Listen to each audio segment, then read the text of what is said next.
तो भाई आज हम पहुंच गए हैं इस वाले पार्क में, यानी कि टैंक वाले पार्क में। और ये पार्क है नैनीताल रोड पर, हमारे घर के बहुत ही करीब। आज का मौसम बहुत ही अच्छा था, बारिश हुई थी और जैसे ही बारिश रुकी हमने डिसाइड किया कि हम कहीं घूमने जाएंगे। तो हमने डिसाइड किया इस पार्क में आने का, घर के पास है इसलिए आना भी आसान है। और पहुँचते ही हमारा स्वागत किया इन खूबसूरत फूलों ने, और फूलों के साथ यहाँ सब्जियाँ भी लगी हुई हैं। पार्क में सब्जियां क्या कर रही हैं पता नहीं, पर यहाँ पर बैगन के पौधे लगे थे और उसमें बैगन भी लगे थे। अब खाना है तो खाने वाले भी मिल गए हमको वहाँ पर। यहाँ पे बहुत सारे स्नेल्स भी थे। तो मैं बता दूँ इस पार्क की लोकेशन कहाँ पे है। ये पार्क है जस्ट वीर शिवा स्कूल के ऑपोजिट में, और यहाँ पे एक बड़ा सा आर्मी का टैंकर रखा हुआ है जो कि सेंटर ऑफ अट्रैक्शन है। और पार्क जो है वो सड़क के किनारे किनारे है। तो ये ना हल्द्वानी में नैनीताल रोड के साथ साथ बहुत सारे पार्क हैं। तो आज हम आए हैं यहाँ पर, और दिन में ना बहुत बुरी तरह से बारिश हुई थी, बहुत तगड़ी बारिश हुई थी। तो हमने उस वक्त हम निकल नहीं सकते थे। शाम के टाइम जब मौसम बहुत ही साफ़ हो गया, ठंडी हवा चल रही थी, तो हमने डिसाइड किया कि हम इस पार्क में आएंगे। और ये पार्क जो है ना, जीविशा आती रहती है पापा के साथ।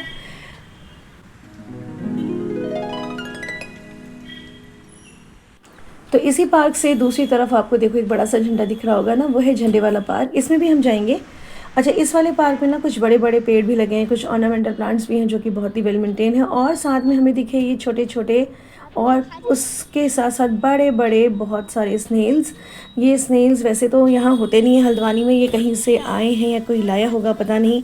और ये ना अच्छे तो लग रहे हैं, पर ये ना क्या करते हैं, पौधों को खा के उनको डिस्ट्रॉय कर देते हैं। तो फिलहाल तो जीविशा को बड़ा ही मज़ा आ रहा था इन्हें देखने में। और ये देखो वहाँ हवा खाने के लिए इस पिलर के ऊपर जाके बैठी है और मस्त हवा खा रही है और नज़ारे देख रही है। तो ये पार्क आप जब भी चाहें यहाँ विज़िट कर सकते हैं। ये ओपन पार्क है और इसका कोई क्लोजिंग या ओपन टाइम नहीं है। चलिए अब आपको और चीज़ दिखाते हैं जो जीविशा ने मुझे दिखाई पानी के अंदर। वो कहती मम्मा देखो पानी के अंदर कीड़े हैं, तो हमने ध्यान से देखा तो कीड़े नहीं थे, तो किसी फ्रॉग के एग्स हैं जो अब टेडपोल्स बन गए हैं। और थोड़े दिनों के बाद ये टेडपोल्स क्या बन जाएंगे, दोबारा से फ्रॉग्स। और फ्रॉग्स बहुत ही अच्छे होते हैं क्योंकि ये नेचुरली जो इंसेक्ट्स होते हैं ना उनको खा के ख़त्म कर देते हैं। तो यहाँ पर जीविशा बड़ी खुश हो रही है इनको देखकर। और ये देखो बादल फिर से लग रहे हैं आसमान में, और कितना प्यारा लग रहा है हमारा ट्राई कलर। अब मैं आपको दिखाऊंगी एक बड़ा सा पेड़ जो बिल्कुल शान से खड़ा है पार्क के बीचों बीच। और ये पेड़ ऐसा वैसा नहीं है, ये कदम का पेड़ है और इसमें कदम के फूल भी लगे हैं, वही कदम जिसमें भगवान श्री कृष्ण चढ़कर बैठते थे और इससे बांसुरी बजाते थे। तो अब हम ले रहे हैं पार्क का एक पूरा राउंड, और उसके बाद हम बगल वाले पार्क में जाएंगे। पर तभी मेरी नज़र इस पौधे पे पड़ी, ये है सौंफ का पौधा। डेफिनेटली किसी ने सौंफ खा के यहाँ पे एक आध बीज फेंक दिए होंगे तो उससे उगाया है। और देखो इसमें सौंफ भी लगी हुई हरे रंग की। सौंफ है, ये देख सौंफ लगी सच्ची में, सौंफ है मीठी वाली। उसके बाद मेरी नज़र पड़ी इस प्लांट में, ये है दूधी का पौधा। और अब हम यहाँ से बाहर निकल कर जा रहे हैं बगल में, यानी कि झंडे वाले पार्क में। तो चलो आपको वाला पार्क भी दिखा देते हैं। कहाँ जा रही हो? सामने वाले पार्क में।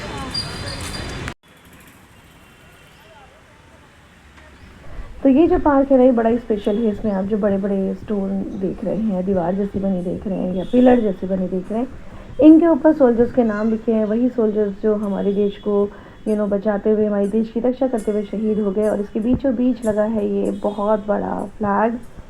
तो ये पार्क अपने आप में अगेन बहुत ही स्पेशल पार्क है इस फ्लैग की वजह से। देखो बारिश हुई है तो घास पे थोड़ा पानी हो रहा है, तब यहाँ खेल तो नहीं सकते, लेकिन एक छोटी सी वॉक तो हम कर ही सकते हैं। वॉक करिए, और वॉक करने के बाद जीविशा के मन में एक खुराफात, और वो मेरे साथ इन पिलर्स के बीच में छुपने का गेम खेलने लगी। साथ ही साथ जब हम ये खेल रहे थे तो मेरी नज़र पड़ी एक और स्पेशल प्लांट में। इसको कहते हैं सहदेवी। सहदेवी का पौधा है ये, और मैं बहुत सारे पौधे पहचान पाती हूँ क्योंकि मुझे बहुत शौक है। उसके बाद एक और ऑर्नामेंटल प्लांट। तो चलिए वो आपको आगे दिखाते हैं जहाँ पर जीविशा मेरे साथ खेल रही थी।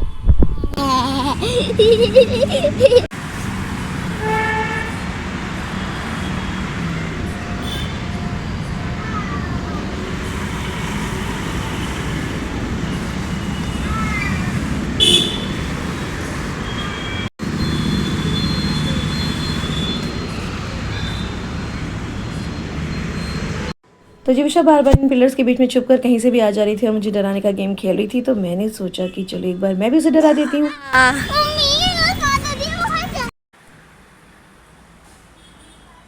तो अब झंडे वाले पार्क के बगल में ही ये वाला पार्क है, ये है हैप्पीनेस के सामने। और इस वाले पार्क में ना एक बहुत बड़ा स्टैचू बना है जिसके ऊपर लिखा है झंडा ऊंचा रहे हमारा, और होना भी यही चाहिए। अच्छा, नज़र पड़ी मेरी इस पौधे पर, इसका नाम है मत्स्यगंधा। ये भी एक मेडिसिनल प्लांट है। और इसके बाद फिर ये चाइना पाम, जो कि बहुत ही खूबसूरत लग रहा था। बारिश हुई है, पार्क थोड़ा गीला है, तो हम थोड़ा संभाल के चल रहे थे। यहाँ पहुँचकर हमने अपने सारे रिफ़्रेशमेंट्स खाए जो हम लेकर आए थे, और उसके बाद जितने भी पैकेट्स हैं उनके पॉली बैग में रखे, जिसे हम बाहर जाके डस्टबिन में फेंकेंगे। लेकिन अब मैं आपको दिखाऊंगी एक ऐसी चीज़ जिससे मुझे बहुत बुरा लगा, अच्छा नहीं लगा, क्योंकि जिविशा जहाँ बैठी है ना, ठीक उसके पीछे 2 भैया लोग बैठे हुए हैं, ये लोग, और ये अपना ना ब्लैक कलर का डॉग लेकर आए थे, और इन्होंने आते ही अपने डॉग को अनलीश करा और इस डॉग ने जाते ही पॉटी करी। तो ये लोग ना, मुझे लगता है रेगुलरली इस पार्क में आते हैं अपने डॉग्स को पॉटी कराने के लिए, और बहुत ही बेशर्मी के साथ ही यहाँ से उठकर चले गए। इनको बिल्कुल रिग्रेट नहीं था कि ये पार्क बच्चों के खेलने के लिए और बड़े बुजुर्गों के बैठने के लिए और वॉक करने के लिए बना है। और साथ ही साथ उसी समय एक और भैया अपना एक दूसरा डॉग लेकर आए, जिन्होंने भी आकर अपने डॉग को यहाँ पॉटी ही कराई। तो ये ना वॉक करने आ रहे हैं ना खेलने आ रहे हैं, इन्होंने इस पार्क को पॉटी कराने का अड्डा बना रखा है, which is very very shameful. चलिए छोड़िए, अब इसके बाद मैं जिविशा को लेकर आई उस जगह पे जहाँ पे स्टैचू बना है। इसके बाद मैंने जिविशा को दिखाई है एंट्स। देख, ये एंट्स नहीं है, इन्होंने एग्स उठा रखे हैं। ये वाइट कलर के इनके एग्स हैं। ये अपने एग्स को पानी वाली जगह से सूखी जगह में ले जा रही हैं। फाइनली अब हमें पापा लेने आ गए थे, 1 घंटे का टाइम हो चुका था। तो जिविशा कहती कि मुझे थोड़ी देर और रुकना है, लेकिन हमें घर वापस जाना था क्योंकि फिर से बादल आ रहे थे, और हम घर की तरफ चल पड़े। फ्रेंड्स, अगर आपको मेरा ये वीडियो अच्छा लगा हो तो वीडियो को लाइक कर दीजिएगा, चैनल को सब्सक्राइब कर दीजिएगा। मिलते हैं ऐसे एक प्यारे सी वीडियो में, तब तक के लिए बाय बाय, अपना ख्याल रखिएगा।